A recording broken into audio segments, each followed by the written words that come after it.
Upsam ngambomin apum naluiye Ôi mo, to bet thamlo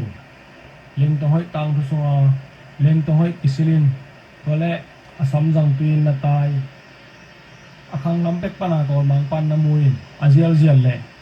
lim khat phamo hiza ta asam sa amyang hoi mama di ni chi the hi mana hong jom toin to pen leng to hoi na hi to leng to hoi kisil na lu hi teng hi chim no ôi mo,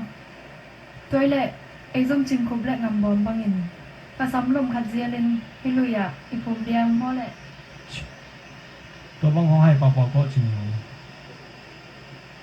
ki pai phot dia le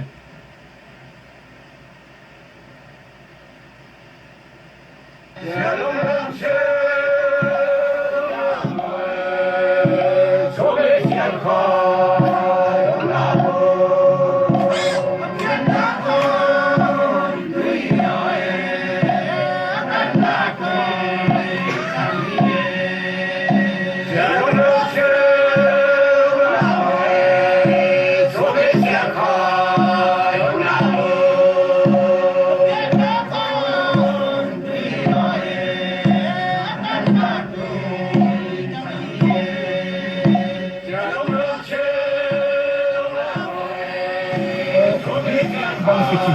ke kong ke kong di sang mak mai mo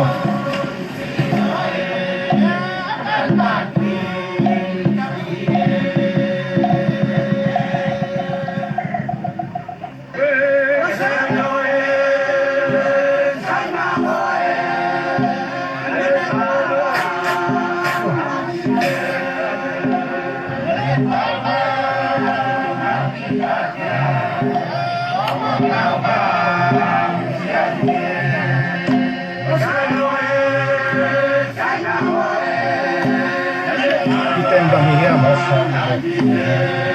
kita menang le bukan menang kita menang sebab